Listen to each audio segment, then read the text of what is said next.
안녕하세요. 신디와 에디의 에디입니다. 오늘은 항암 치료에 관해서 몇 가지 말씀을 드리겠습니다. 기존에 항암 치료 받고 있는 환우분들은 아시는 내용입니다. 이제 난소암 수술을 받고 한 열흘 정도 지나면 퇴원을 하게 됩니다. 물론 그 환자의 상태에 따라서 더 오래 계시는 분들도 있습니다. 아무튼 한 10일에서 보름 정도 사이에 되면 퇴원을 해서 집에 가게 되는데요. 집에서 이제 쉬면서 체력을 회복한 다음에 약 열흘이나 뭐 한 보름 정도 후에는 항암 치료를 받으러 다시 병원에 오게 됩니다. 보통 한 번 치료 받을 때 2박 3일 정도 입원을 합니다. 사람에 따라서는 3박 4일 입원해 계시는 분도 있습니다. 제가 말씀드리는 것은 항암제를 링거로 투여하는 걸 말씀드린 겁니다. 방사선 치료는 저희는 안 받아봤기 때문에 잘 모르겠습니다. 그래서 대개는 2박 3일 입원을 하게 되는데요. 항암 주사 맞기 전날 입원을 해서 체중도 재고, 그 다음에 피검사, 엑스레이도 찍고, 심전도 체크도 하고, 소변검사도 하고, 뭐 요렇게 해서 이 환자가 항암제를 투여해도 되는지 안 되는지 검사를 하게 됩니다. 그래서 일정 기준 이상이 되면은 이제 치료를 받게 되는데, 예를 들어서 백혈구 수치는 1500 이상이 돼야 되고, 호중구 수치는 1100 이상이 되어야 됩니다. 백혈구는 아시겠는데, 호중구는 아마 잘 안 들어봤던 단어죠. 저희도 사실은 항암 치료 받으면서 알게 된 단어인데요. 호중구도 일종의 백혈구의 개념인데, 과립형 백혈구, 세균을 잡아먹는 과립형 백혈구다, 이렇게 정의가 내려져 있는데, 그런 거라고 보시면 됩니다.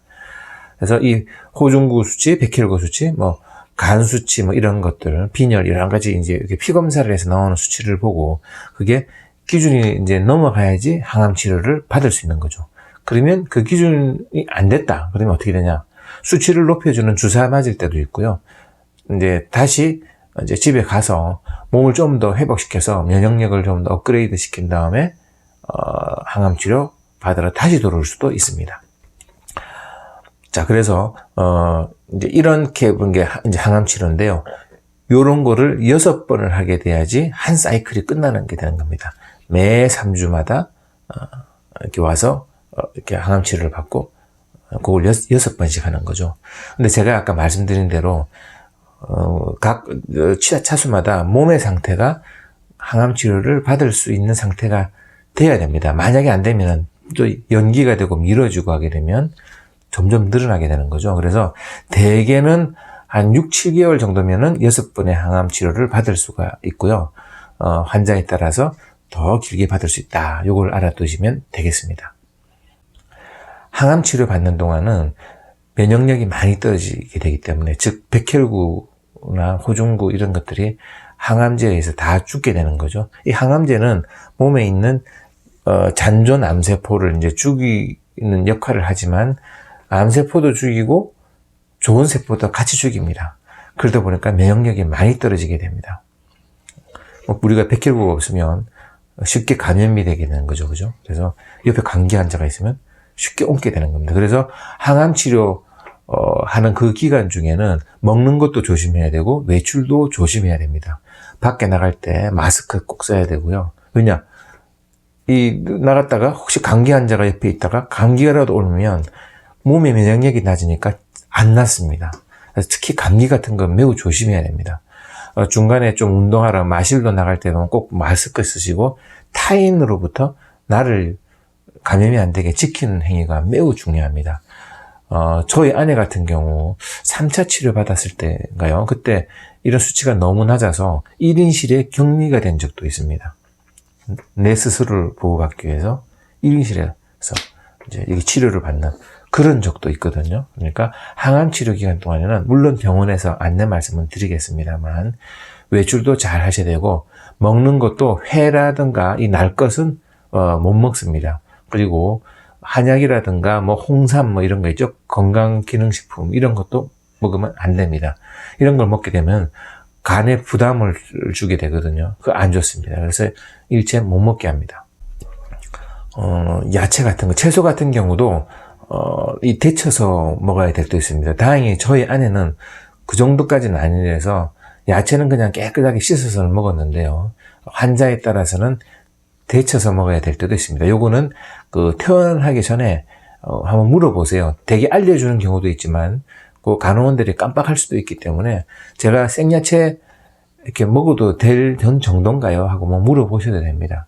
그러면 아마 대개는 데쳐서 드세요라고 이야기를 하겠죠. 근데 저희는 참고적으로 깨끗이 씻어서 이렇게 생야채를 먹었습니다. 물론 다른 거는 저희도 조심했습니다. 그 대신에 고기라든가 이런 거는 기름지지 않은 거는 먹고 싶은 거는 잘 먹었습니다. 왜 그러냐 그러면 항암 치료 받는 동안에는 체력이 많이 떨어지고 이러기 때문에 먹는 거를 잘 먹어야 됩니다. 입맛이 보통 없기 때문에 잘 이제 안 먹게 되는데, 그러다 보니까 입맛 땡기는 거 있었으면 자꾸 먹어둬서 몸에 힘을 많이 길러야지 그 다음 또 3주 후에 항암 치료 받아갈 때 체력 튼튼하게 해서 하는 거죠. 되게 저희 아내를 보니까 항암 주사를 맞고 오면 그 당일날부터 해서 한 3, 4일 좀 힘듭니다. 이렇게 이불을 끌어들여서 덮기가 힘들 정도로 손가락에도 힘도 없고, 가끔 가다가 입덧 하듯이 구역질도 하고 몸에 힘이 없다가 보니까 한 2, 3일은 내리 자더라고요. 그러다가 한 4, 5일 정도 되니까 이제 회복을 하기 시작해서 이제 집에서 좀 다니면서 먹는 것도 좀 먹고, 한 일주일에서 한 열흘 정도 지나니까 거의 정상인처럼 회복됐고, 마지막 거의 3주 차 들었을 때 그때는 거의 정상인에 가까워서 마스크 쓰고 마트도 가고 백화점도 다니고 할 정도로 체력이 회복됐었습니다. 이제 그러다가 이제 3주차 딱 되면 다시 항암 주사 맞으러 들어가는 거죠. 제가 보니까 항암 주사 맞고 와서 이제 데미지를 받은 상태죠. 쭉 이렇게 몸이 회복돼서 다시 거의 정상인이 되면 다시 항암 주사를 맞고, 이게 아마 3주 사이클이 돼서 그런 것 같습니다.